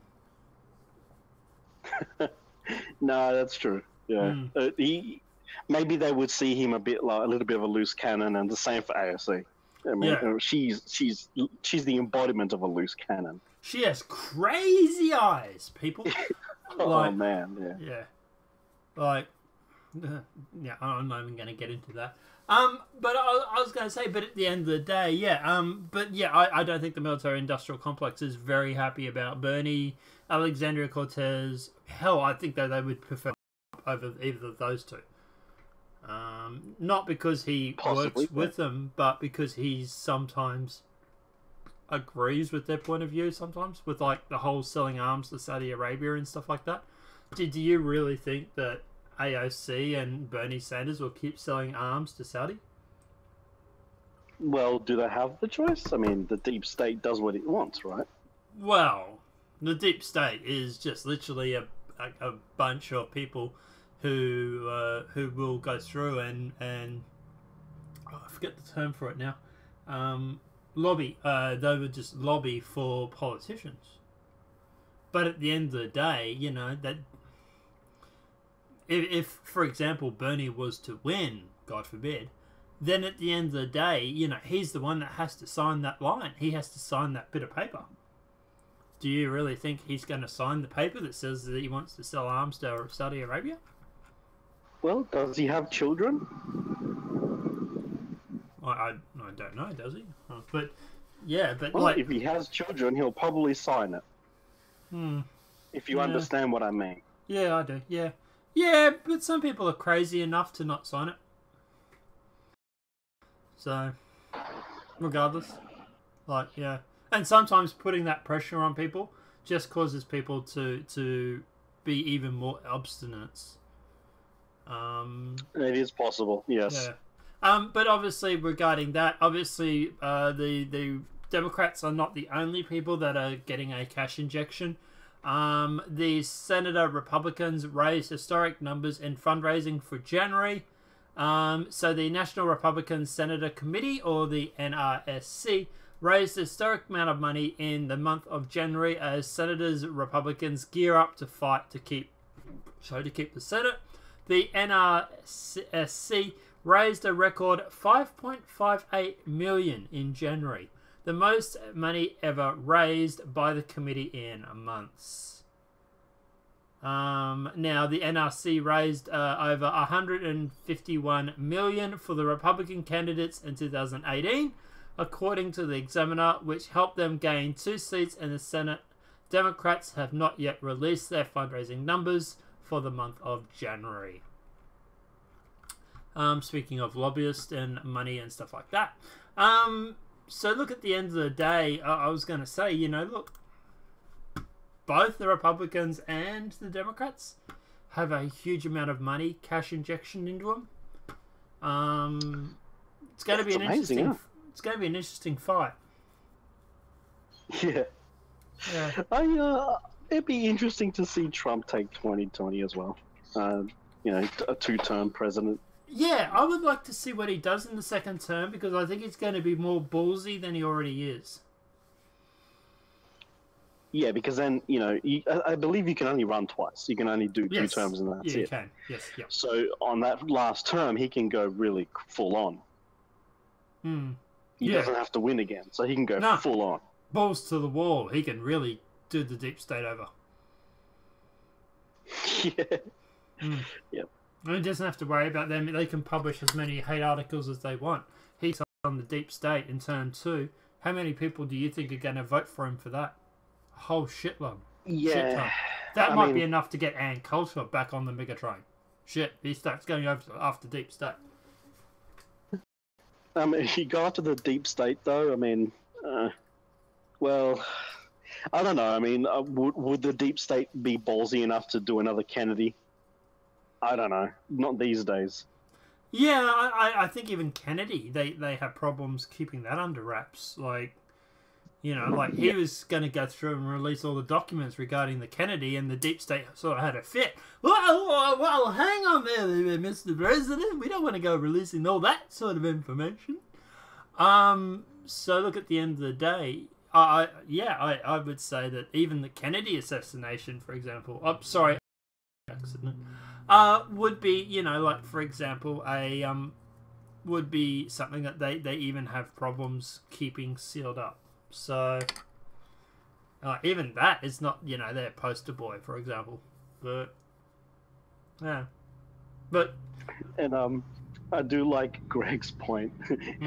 Bernie's kids are already retired. I guess he's that freaking old. He's a great grandpa.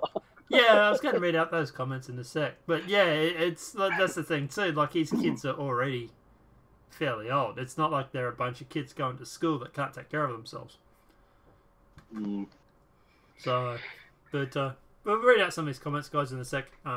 Because I haven't read any out for a couple of stories. So yeah, we'll go back and read those out.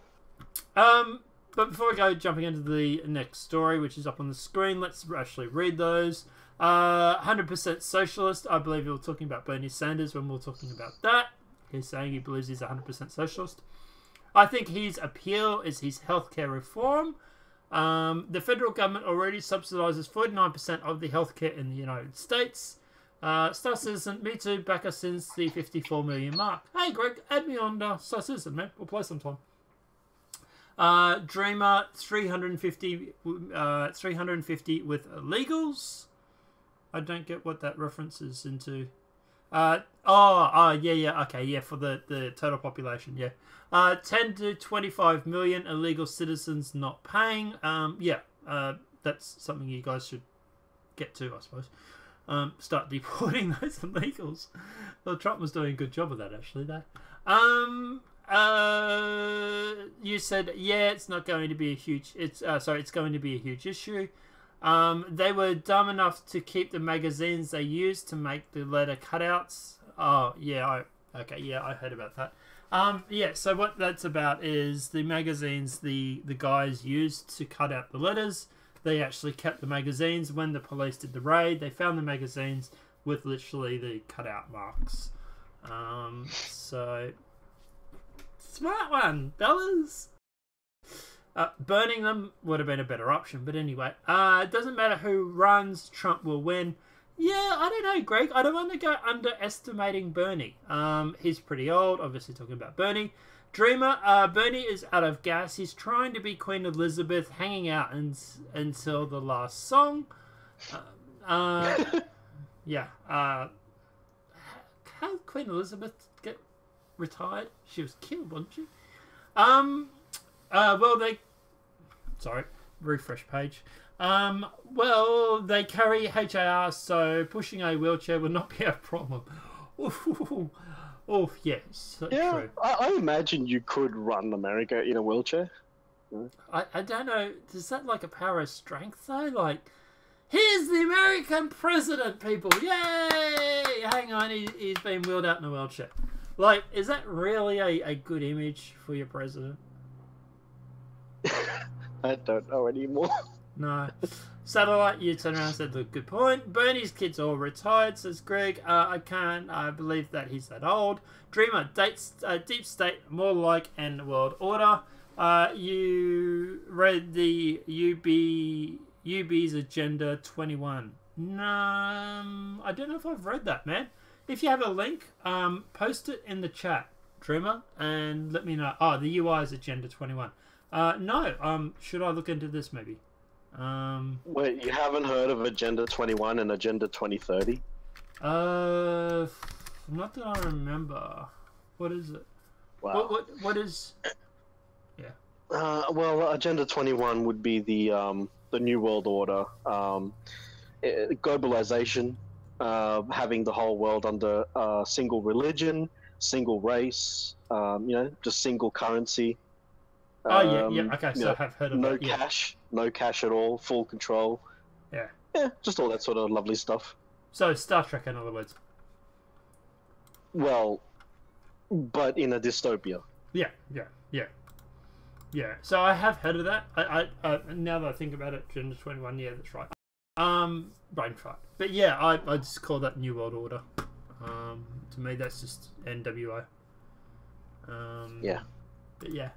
But anyway, so let's jump into more of the stories because we still have to get through some of them.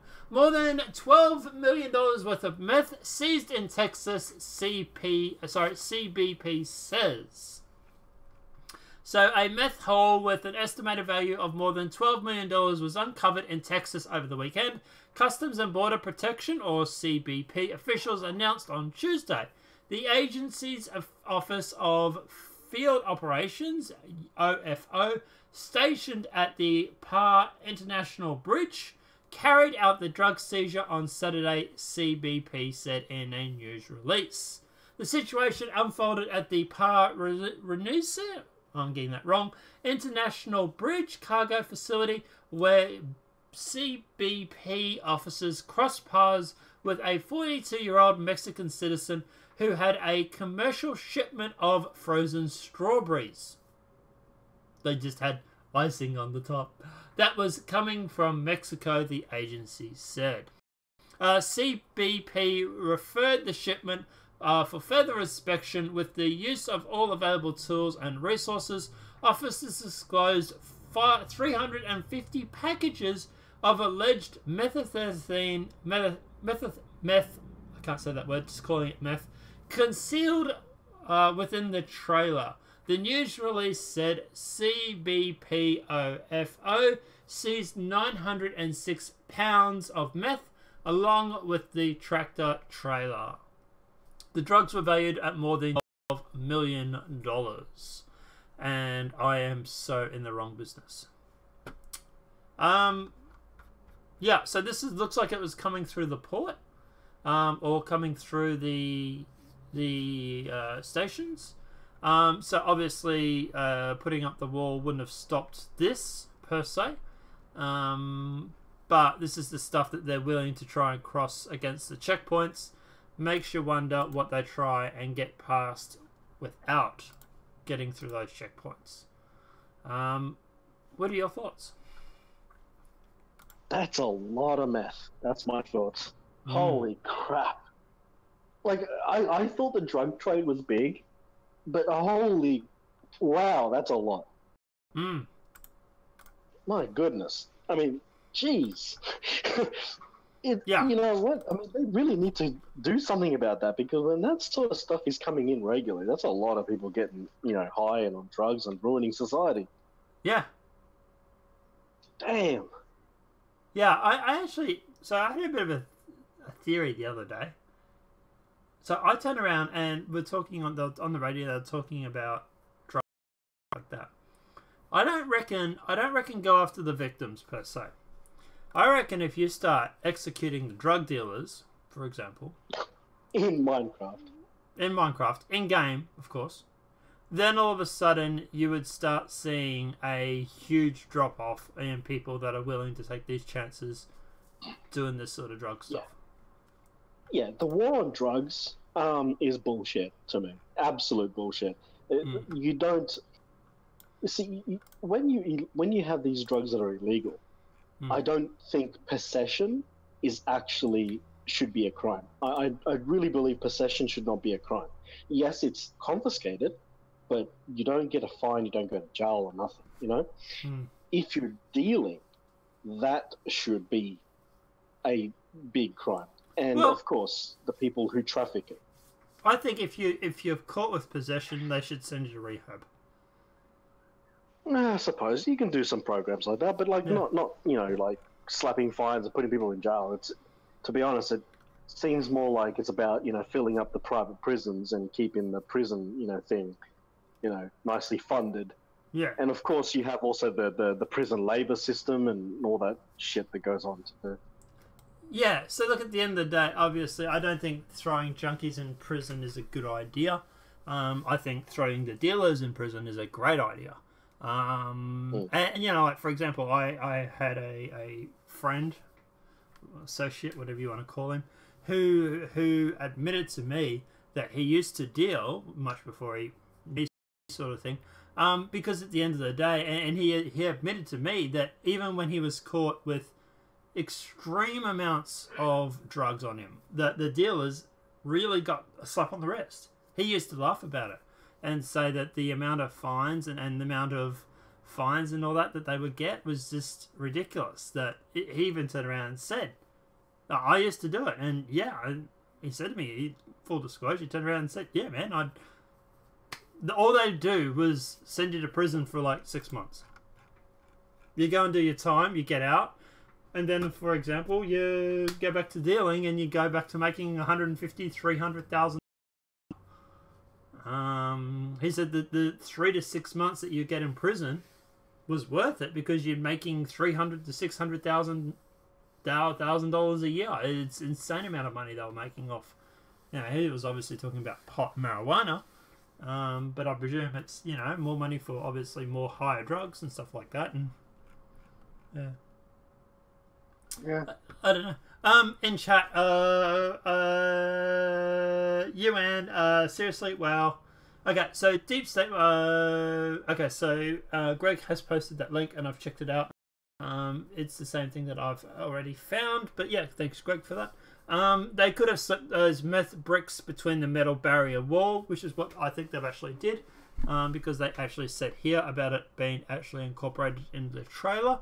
So yeah, I think you're right with that. I just watched America Made, good doco movie. I've heard of it. What's it like, Greg? What's the basics? Let us know what they are in the chat. Apart from that, let's keep going because we're like getting into like an hour and a half. The horrific injuries of a Brazilian woman 7 who was brutally assaulted for 4 hours by a 27-year-old man says she met online on their first date. Moving along. A woman who was violently beaten for 4 hours on her first dinner date with a man says she met online, Brazilian police claim. Elaine Coppo, 57, was allegedly subject to the sustained attack by Vincas Serra, 27, in her apartment in Rio de Janeiro. The victim suffered multiple fractures to her face, including a broken nose, severe damage to the orbital bone, around the eyes, lost teeth, and an injured inside her mouth that needed over 40 stitches. So you guys on the screen can see what she looks like now, right? I'm going to show you what she looked like beforehand. So that's what she looks like now. That's what she's like beforehand. Holy dooly. Look at the difference. Online dating has a bad side. Okay, so yes and no. I don't think there's a problem with online dating. I think there's a problem with women picking the wrong guys on online dating. 80% of women are dating 20% of men on Tinder. How many of those guys do you think are gym junkies? Typical, you know, gym junkie alpha males who treat women like shit. What, yeah. 15%? Yeah. 15 out of that 20%? Like, you guys... Oh. Yeah, you've seen the screen, have you? Yeah, so... Big difference. He beat the living shit. Yeah. You can see her face is literally almost double swollen the size of what it was. Yeah. See, that's the thing. It is true. Like, that 80% of women dating the top 20% of men. You know, it's what the incels talk about. It's what MGTOW goes on about. I don't know. I don't think there's much you can do about it.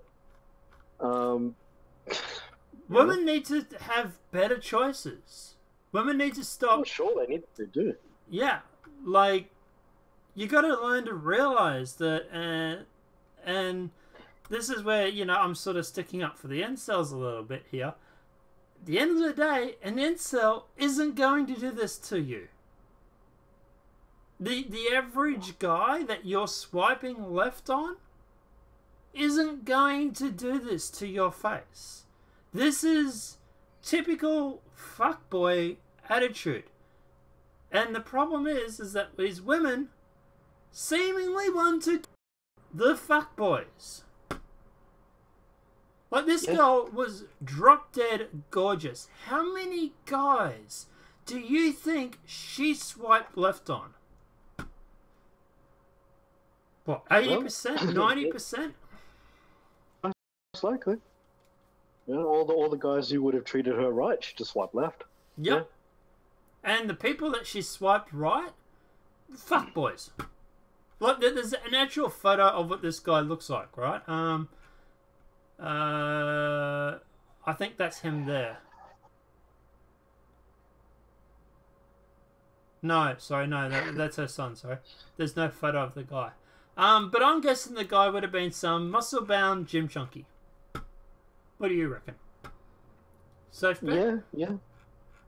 Absolutely. There's someone with a six-pack, or, you know, it looks like, you know, what's his name? Fabio, you know, something like that.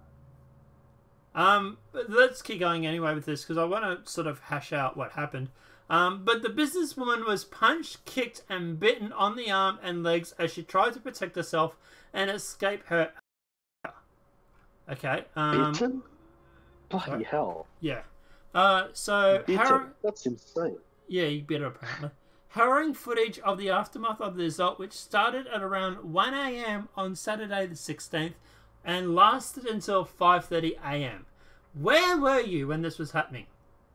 Oh wait, probably in his hotel apartment, right? What were you doing there with a guy you've literally just met? But moving along.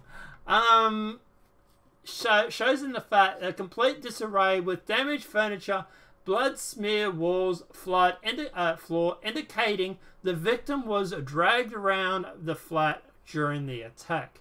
Neighbors intervened when they heard her desperate screams for help and alerted the building's security guards. The agents broke into the flat, but the suspect tried to flee the scenes. However, all the existent exits had already been blocked by the guards, who managed to overpower and detain the assailant until police arrived. When guards entered the apartment, they found a seriously injured woman victim laying on the floor with blood splattered throughout the rooms. Miss Capos, who owns a landscaping business, revealed she invited Syria, the law student, for dinner last Friday. It was the first time they had met after 8 months of chatting on social media.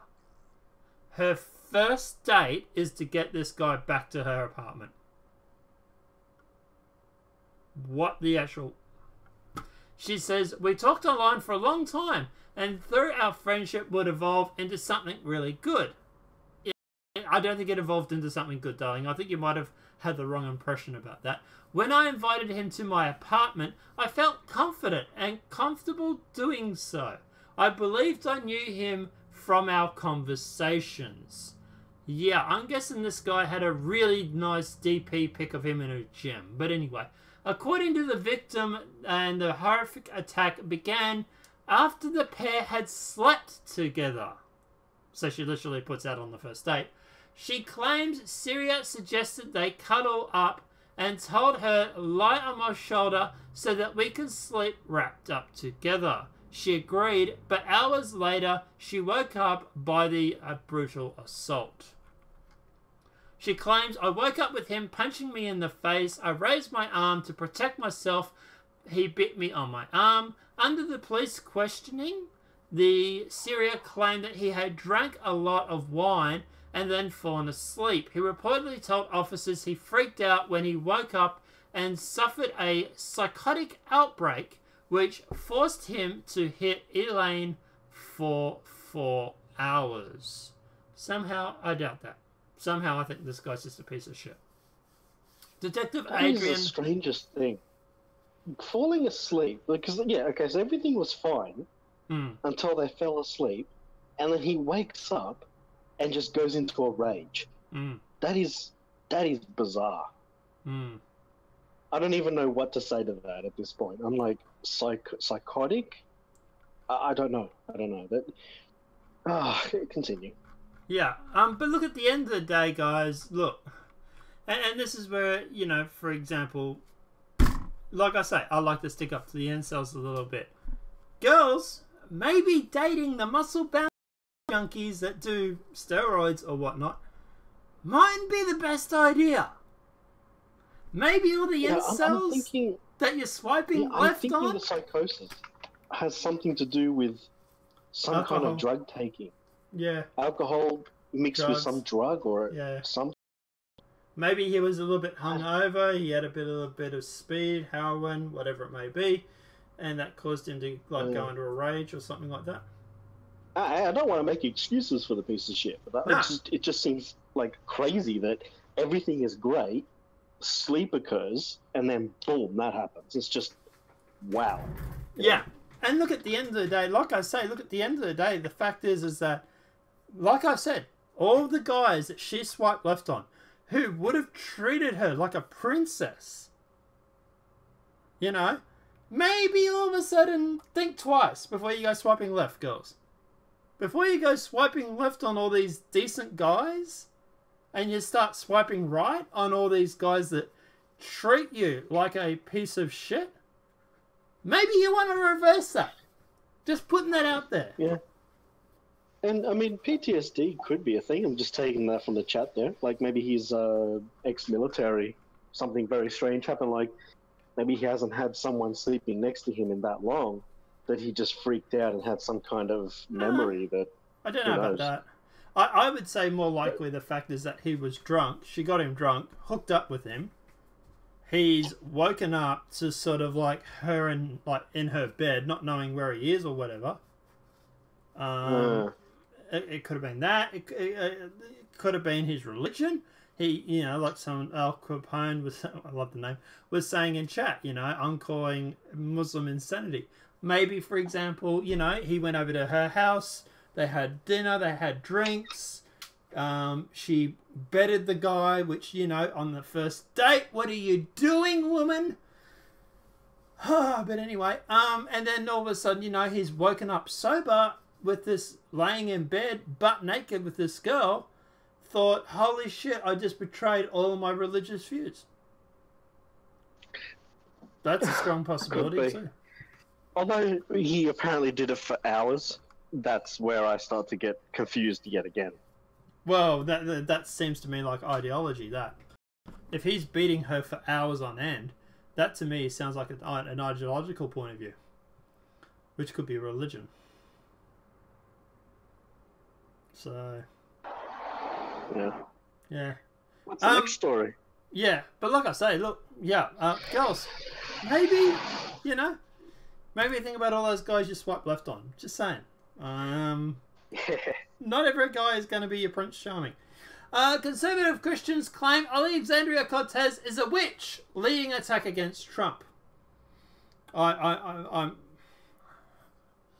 really... I'm kind of hoping this is a troll, but anyway. So obviously, look, I don't know the verification of this article. I don't know this magazine. It's trending at the moment, so I thought I'd talk about it. She scares them. Conservative Christians claim Alexandria Cortez is a witch guided by demons, leading an attack against President Trump. Have you ever... You sure this isn't a fake news website? No, apparently this is real news. Well, real news in the point where, for example, apparently they actually believe this. Do you think that conservatives are actually calling Alexandria Cortez a witch? Because I'm about to Google search it. I don't believe in witches. No. You don't believe in girls with powers, cats and like mana. In video games, I like to have girls with mana. So this article, for example, Christians' right leader. So is Alexandria a witch or demon possessed? Ed Harrell of Twitter is calling her a witch. It seems like it's mostly the left are claiming that the right is calling her a witch. Screw it, let's run with it. She's a witch. Demon. Demon spawn. She's been taken by demons. She's leading a charge, a demonic charge against the savior. What's Jesse Lee Pages? She's in Call Trump again. Calls him the savior, something savior. So I can actually see some of the people on the left memeing her about being a witch. There's a guy called Gary Gear. Gary Gear is a New York City actor and playwright. I'm doubting he is going to be a conservative, but he is calling her a witch. He's tweeting about her being a witch. Well, here's the thing, right? It is on the left that there has been, on evidence of crazy, witchy things going on. Like the guy who owns Twitter apparently wanted a amulet to be made from a witch that would, with a lock of his hair, to protect him from ISIS. And you've seen things during the election where they were doing spirit cooking and all this stuff. So maybe it's on the left, calling her a witch. Maybe she's just a witch, not of their coven. So she's like an outsider witch. God, this is getting crazy. She's not witchy enough for the witches of the Wicked West. Is that what you're saying? No, she's they're calling her a witch, but she's not of their coven, so she's an outsider witch. She's a mean witch, a demon witch. Whereas the others think that they're, chosen by God or something. So this reminds me of the whole dancing Alexandria Cortez thing. They all claim that the Republicans were having a go at her because of her dancing, and they tried to push this narrative. Now, personally, you and I both saw the video, and we both thought she was actually quite fuckable when she was doing it. Yes. So, yeah, I don't know anybody on my timeline that was going on about her dancing like she was retarded or anything like that. Most people thought she was cute and adorable for it. So it could be the fact that they're trying to push a false narrative that the conservatives are calling her a witch because they want that as, like someone says, like Greg says in chat, the left are trying to make it out like the right is old-fashioned, sort of old-world thinking. So, it could be the fact that, like, for example, they're trying to paint the conservatives as a bunch of lunatics, so to speak, that believe in witches and stuff like that, and demons. Which is really, really weird because wasn't it the left that went through just recently and actually did a coven over in, was it New York or whatever, where these witches were putting a spell on Trump. Let me find that article while you tell us what you think, so. Yeah. Just, oh man. Am I still on Earth? Probably am. What's that, sir? It feels like I'm not on Earth anymore and things have just gone completely mental. Yeah, look at it does sort of does make you wonder if we sort of jumped the shark on a few things. But here we go. Witches gather at midnight to cast spell on Donald Trump. Let's just put this up for sort of a link for talking about this. So double Donald's in trouble. Okay. Witches include Lara Del Rey, which gather at midnight to cast a spell on President Trump and his supporters in hopes of banishing him from the office. Now, this was actually on the 25th of February 2017. There was actually one that was also more recent than that as well. Yeah. And I mean, I don't recommend anybody really go deep on the witchcraft stuff that goes on with the elites, because you will not come out sane, or I mean, you don't want those things in your mind. No. You'll want to do horrible things. Yes. To these people. Leave the crazy spirit cooking investigation into people like me who are probably too far gone to have any sort of effect. But yeah, I've looked into the spirit cooking and it's quite disconcerting what is actually going on. It goes deeper than just spirit cooking. Yeah. Dreamer, something there about that. I'll read out the comments in a sec. But like I say, look, at the end of the day, the left have actually gone on and held like witchcraft sort of things to against Trump. I think they also did one against Kavanaugh. They've done a few of them now, and it doesn't seem to have much effect. But look, at the end of the day, I was going to say that this to me seems a bit of projection. It seems like the left are trying to project that the right are a bunch of crazy folks who believe in this witchcraft sort of stuff. Meanwhile, it's actually them that seemingly do it. But yeah, I thought this article was kind of funny, actually, to be honest, more than anything. But I don't know. What are your final thoughts? The right has Lord Jesus on our side. Amen. Yeah, someone was talking about Lana Del Rey. Just trying to look up what she looks like. I've forgotten what she looks like now. But like I say, look, at the end of the day, she's quite cute, actually. She's a singer. Born to Die, Young and Beautiful, Hope is a Dangerous Thing, video games, official video. Born to Die. I was thinking, hang on, that's not Lana, but then I don't know, that's Born to Try, a different artist. Yeah. Never mind. So she's put out a lot of songs, actually. But yeah, she's quite young and pretty, actually, very hot. Triple J here in Australia can't get enough of playing Lana Del Rey crap. Oh, okay, yeah. But look, I think this is more projection than anything. So at the end of the day, I was going to say this to me sounds like it's more, hey, let's make out that the right is easy, well, meanwhile, we're the ones that secretly go through and actually look into all this sort of shit.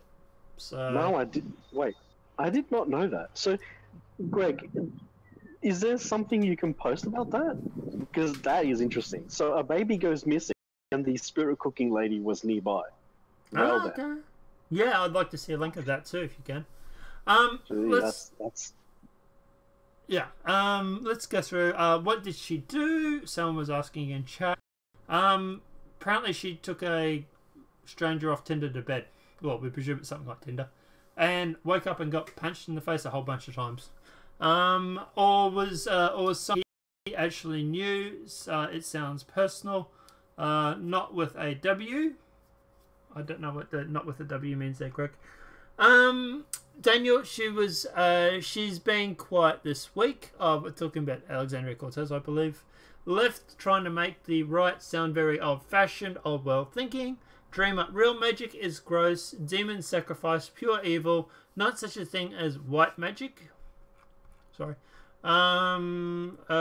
Spirit cooking is either garden stuff. They have 10-year-olds working with golems. Bunch of old cougars. Cougars? Not Lana. I like Cougars, her. Yeah. Did you know spirit cooking... Bloody refresh is happening.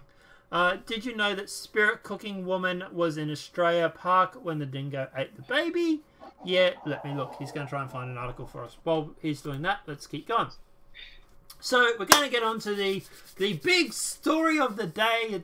We're finally getting to that point. I might just throw in something quickly. Sure. This is a conspiracy theory. There's no articles on this, so there's nothing you can bring up. Mm-hmm. I wanted to bring this up somewhere in between a couple of stories near the end. Sure. So the conspiracy theory going around about Jesse Smollett Mm-hmm. is that Cory Booker and the crazy lady that's always around him wanted to pass that thing about anti-lynching. Now, apparently, it has been confirmed that Jesse was meeting with that woman not long before they went to pass that, and not long before this whole thing happened with the attack.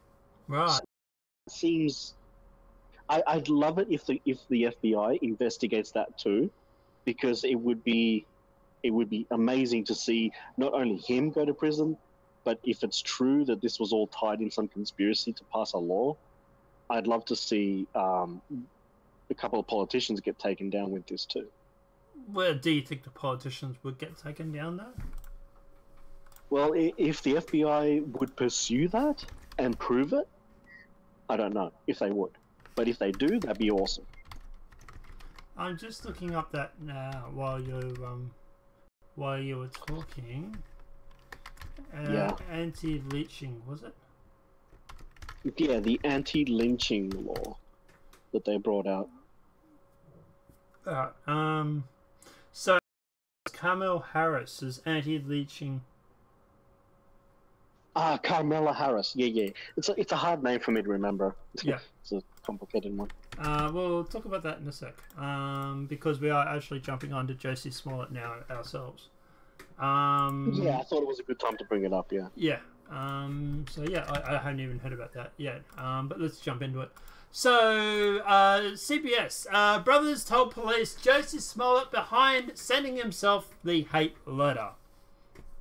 Two men who are participating in the alleged stage attack on the Empire, Josie Smollett, told Chicago police that the singer-actor was behind curating a threatening letter sent to himself on the set of the program, according to report. Chicago's local CBS affiliate, WBBM Channel 2, reports Smollett allegedly orchestrated the racial and homophobic assault on himself after the letter failed to invoke a large enough reaction.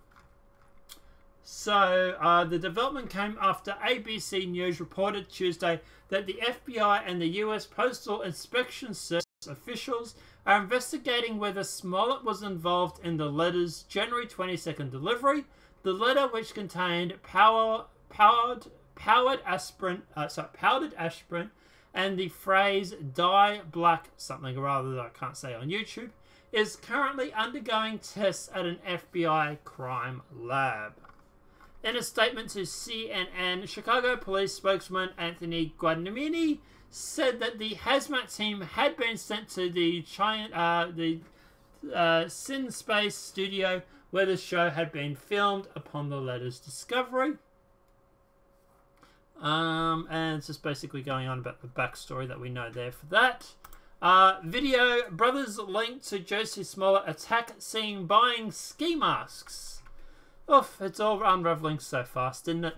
The Chicago local ABC affiliate WBBM Channel 2 has obtained a video of the two brothers tied to their alleged stage attack on the Empire actor Josie Smollett, purchasing ski masks from a store the day prior to the purported assault. We do have that video, and we will play that for you guys right now. I'll describe it to you, man. But yeah, basically you see the two guys coming up to the counter. They look like they've got a whole bunch of masks, a whole bunch of black clothing. You can see clearly there, one of them's got a balaclava. Yeah. So it's a surveillance video from the store. And yeah, you see them walking up and putting the stuff on the counter and buying it. So the store surveillance footage appears to show Abi and Allah Ostrich, whatever his name is bringing masks and a red hat to the counter for the cashier to ring up. So yeah, you can see the red hat there. Is that a Make America Great Again hat? Just playing the video again. It's just interesting how this is when you're kind of glad that the surveillance state exists, but it's also an eye-opening thing that we're all being watched constantly. Yeah, it's crazy. Well, Fox says Smollett will not be written out of Empire. The 20th Century Fox is continuing to stick by the Empire star Josie Smollett, despite Smollett allegedly staging a hate crime. The network issued a statement on Wednesday afternoon denying the report that Smollett's scenes were being cut from the show. Josie Smollett continues to be a consumable profession on set. As we have previously stated, he has not been written out of the show. Well, they're going to have to write him out. He can't go to his acting, work when he's in prison. Well, whether he goes to prison or not, too. But breaking, Justice Smollett officially named suspect by the Chicago police, according to Big League Politics. This is literally broken a few hours ago, guys. Signaling that possible indictment and criminal charges may be only hours away, Chicago police are now classifying Jussie Smollett as a suspect in regards to the supposedly attack he likely orchestrated on himself. A spokeswoman for the Chicago police confirmed as such in an announcement on Twitter Wednesday afternoon, going to confirm that detectives were presenting evidence related to the case to the grand jury. So in development, the strongest indicator yet that Chicago police will seek to press Smollett with criminal charges for orchestrating the hoax attack, which he will claim he was attacked by the Trump supporter who racially and verbally abused him. But obviously we know that's false now. There was no such thing. It was all staged. In reality, investigators now believe Smollett paid two Nigerian brothers $3,500 to stage the fake attack on him. Criminal charges may be coming later today, and Big League Politics will continue to monitor the situation. I will do a quick Google search to see if there's an update in regards to this while you talk about your thoughts. Yeah, I believe there was also some footage of him actually meeting with them. You don't quote me on that. I could be wrong. I heard it on some other YouTube video. I could have been wrong. I don't know. And I suppose the other thing too that's interesting here is that there are actually two articles that I'll summarize them, basically begging for this to be true, because if it's not, then it's going to embolden Trump and his base, which is that's crazy that someone beg for a hoax to actually be true. Yeah, just so they can, Trump derangement syndrome. Yeah. We do have an update on this, guys. We will be talking about that in a sec. Yeah, keep going. Yeah, so I mean, and I don't know what a lot of these people who've been on like television, I think it was Ellen Page. She, was on her soapbox talking about this, saying how horrible it was and how racist America is. Well, that doesn't age well. These people are going to have to eat crow, and I think it's beautiful. Yeah. So, okay. So, do you want the update on this? You want the good news? Lay it on me. Alright. Guys, we do have an update, and we will talk about that right now. Jussie Smollett case. Empire actor is now considered a suspect for filing a false police report, says the police. The Empire actor Jussie Smollett is now considered a suspect for filing a false report in Chicago. Police officers have said officers are presenting video evidence to support their decision before the grand jury. And breaking, Jussie Smollett has been charged with felony disorderly conduct and filing false report. Bond hearing set for tomorrow. I knew it. I said it only like an hour ago. They were going to charge him. I knew it. Yep. Bond hearing is set for tomorrow. I am seeing listed now that the bond hearing will happen at 1:30 p.m. tomorrow afternoon, which means we will be talking about it in tomorrow's video, guys. This is not dead just yet. We are still talking about the Jussie Smollett thing. Boy, we're not going to drop this. We're going to follow this to the end. Sure. They're pressing charges. So Cook County State. Do you think he'll roll? If it's true, my conspiracy theory from before, do you think he'll roll on them too, on Kamala Harris and Cory Booker? Well, we haven't even got to that part yet. This is actually just this. We're talking about this mainly because it's just breaking right now. But Jussie Smollett has been charged with felony disorderly conduct and filing a police report. Bond hearing is set for Thursday at 1:30 p.m. Chicago police spokesperson confirmed J.C. Smollett was charged for disorderly conduct and filing a false police report. Detectives will make contact with his legal team to negotiate a reasonable surrender for his arrest, Ethe Gomidi says. Wow. Orange is the new black. Orange is the new black. Orange is the new black. Da, ba, da, da, ba, ba, ba. This is actually pretty cool to see that this actually happened. It's great. Hopefully this puts an end to hoax hate crime, because, I mean, it is a big problem. And look, anybody out there, okay, you know, doing this sort of thing, trying to worsen the divide between people instead of bringing people together, they really should just be thrown the book at. Yeah, and that's my problem with this. Look, at the end of the day, if this had been a legitimate hate crime, right? Yes, lead the guys, hang them, lynch them, whatever. If this was a real crime, kill the bastards, right? But the thing that really bugged me about this was, A, it seems suspicious from a start. For a start, the guy damn near lost his Subway sandwich. I think it was someone said in a video yesterday or the day before. By the way, guys, if you haven't smacked that like, please do. But someone said in the sandwich, someone said in a video, I think it was on Friday or on yesterday, if you beat someone up to claim the spoils, which is the Subway sandwich, right? No one took the sandwich. To me, that in itself was a little bit weird. The fact that all he got out of this supposedly mugging, which they never really mugged anything because, well, he never really took his sandwich, was he got a sort of like a little bit under the eye and bruised ribs. To me, that was pretty tame for two Nigerian bodybuilders who supposedly beat the shit out of him. To me, that seems like he's just said, you know, guys, just punch me once or twice just to make it look good, you know, sort of thing. And you got to give him credit for obviously, you know, method acting, I suppose, for lack of better words.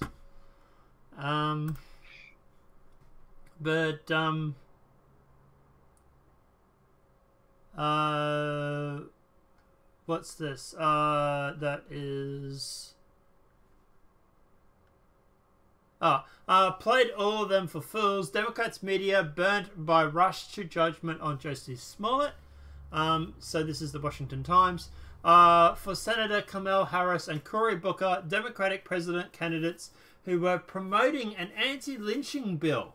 The attack on actor J.C. Smollett in Chicago looked like a horrible yet opportune talking point. Instead, the apparent is turning out to be a warning to the 2020 Democrat candidates about singling out people for martyrdom, including the woman who accused Supreme Court Judge Kavanaugh for sexual assault and the drum-banging American Indian who confronted the Catholic high school students on the steps of Lincoln Memorial. And also this video here, which seemingly is playing when it's not supposed to. Senator passes a bill to mark lynching a federal hate crime. So the bill was actually passed, but a pair of presidential hopefuls joined forces on Thursday as a part of a rejuvenate effort to make a lynching a federal hate crime. Senate lawmakers passed an anti-lynching bill introduced by Democrat Senator Kamala Harris and Cory Booker and South Carolina Representative Senator Tim Scott. So yeah, I do find it interesting that they were doing this at the time that this supposedly happened. But yeah, I don't know. What are your thoughts on this? Do you reckon he's going to go to prison, or do you reckon... It depends what the jury comes back with, I guess. I think the evidence is pretty good. Evidence is pretty good, isn't it? Yeah, the evidence is pretty good, and I don't know. I mean, it depends on the judge, you know, what gets given, but yeah, let's hope that the judge just goes, I'm not going to go easy on you. We'll just have to wait and see on that one. The police have done what they can. The FBI has done what they can. It's now going to be down to the judge and jury. Let's hope for the best. Yeah, and look, at the end of the day, obviously, guys, look, like I say, you know, if this had been legit, like hate crime, I would have sided with him. I would have supported him. This is not a us versus them. This is not a Democrat versus Republican sort of thing. At the end of the day, I think lynching is bad regardless of what side you're on. Yeah, I'm anti-lynching as well. Yeah, anti-lynching, we can say we're fairly good on. We don't want lynching, for example. But at the end of the day, the thing that really bugs me about this the most is the fact that it is it's a hate crime, but it's fake. This just divides people.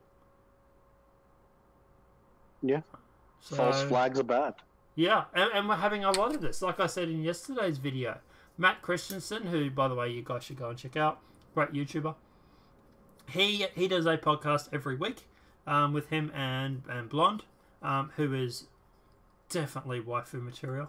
But I was going to say, but at the end of the day, they go on about fake hate crime. Almost every week, I think it's fairly safe to say, every week, they've had fake hate crimes. So pretty much. Yeah, like it's been a bad month actually for the fake hate crimes. Yeah, well the fake hate crimes are starting to get found out for being just that. And a lot of them do. A lot of them, to their credit, do get found out to be fake. And we try and obviously keep you guys up to date as much as we possibly can. Like, for example, the one that automatically springs to mind is obviously the Cummington kids, but also in Canada, like that whole hijab cutting incident. Yeah. Like, yeah, that's true. That was fake. Like, because of my narrative. And the left rushed a decision on that. I believe every example of it has been fake. I don't think there's been a single hijab polling that was actually proven true. I could be wrong, but I'm pretty sure they were, like, every single example of it over the past few years were eventually found to be fake. The media never corrected their statements. Let's read some of these chats, and then we do have one more story, and then when we can I can go back to bed. But yeah, did you know that Spiritual... Yeah, I'm sorry, I read that. Yeah, let me look. Last lynching was in 1982, or around there. Yeah, Dreamer, there's not exactly a lot of lynching that goes on. Kind of makes you wonder why they're trying to pass an anti-lynching bill, doesn't it? Anti-lynching was Camel Toes Harris and Cory Booker. Satellite lol, that take on the name.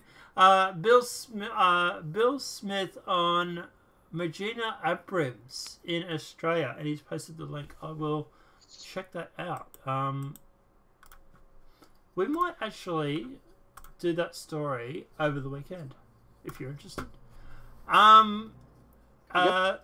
Yeah, what I want to do, guys, is basically I want to leave the news for Monday to Friday American times, and then Saturday, Sunday over the weekend basically is gameplay for the gaming channels for me and Satellite, and also for just like one or two videos that we find that are like interesting that we can go through and we can talk about while watching them, sort of thing. So yeah, do that sort of stuff. Well, I do gaming almost every day on my channel. Yes, because you got decent internet. Yeah, sorry. I'm very tempted to run a very long Cat 5e cable from your house to my computer. I'm just saying. It'd be very long, but I'm tempted. I'm still waiting for my internet to be upgraded, which is insane. But anyway. You'd be better off running it to someone closer who has actual fibre to the home. I only have fibre to the node. Well, I was sort of joking about running the Cat 5 cable, but yeah, I was sort of joking, making a joke. But yeah, there are people in my area that do have it, and I am supposedly getting it somewhere around April, theoretically. But I even thought about going through and streaming this from my mobile phone at some point. Seeing if that was any better. 4G is fast. Yeah, but imagine the cost.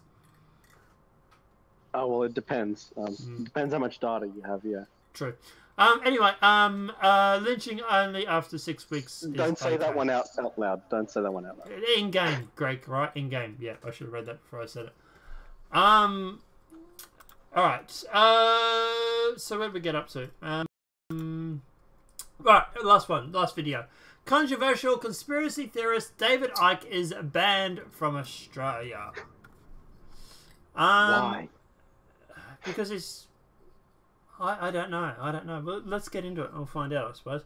World-renowned conspiracy theorist David Icke has had his visa revoked ahead of his controversial speaking tour, which was scheduled for Australia in March. The former professional football player and BBC broadcaster is best known for his belief that shape-shifting human alien hybrids have controlled the Earth since in ancient times.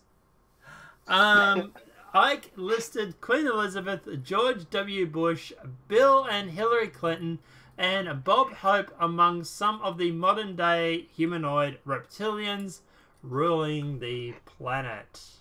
Icke was due to travel to Australia next month, taking his latest speaking tour to Melbourne, Brisbane, Adelaide, Hobart and Sydney. Tickets range from $55 to $75. The Australian government was pressured by the Jewish groups and the Labor Party to ban Icke over his extreme anti-Semitic views. The controversial speaker had previously called Holocaust denial to be taught in schools. Labor candidate for the federal seat of Macomb, Josh Burns, said last month's far-right and neo-Nazis rallies in St Kilda, oh my god, were all evidence needed to know banning Icke was the correct decision. He applauded Immigration Minister David Coleman for the decision. It's a strange thing that why would it be anti-Semitic? He's not talking about them. He's talking about reptilian shape-shifting aliens. Why do they get involved and say it's anti-Semitic? Because at the end of the day, they reckon that he has taught or said that the Holocaust denial should be taught at schools. Okay, well, that's true. But then again, if he says reptilians and then they call him an anti-Semite, is it projection? Gee, I don't know. But at the end of the day, they're not the Jews. The Jewish people aren't going on about him, going on about lizard people. They're going on about him, going on about teaching Holocaust denial. They actually have. Well, they're going on about. Yeah, they're going on about Holocaust denial. I know the trope. I know the meme. I know people sometimes use other words to describe certain events. But at the end of the day, as far as this article is concerned, and I'm saying this to keep my channel, he's supposedly taught Holocaust denial, and that's what they're complaining about. But yeah, look, at the end of the day, look, obviously, as regards to what David Icke was saying, or was not saying, I don't really care.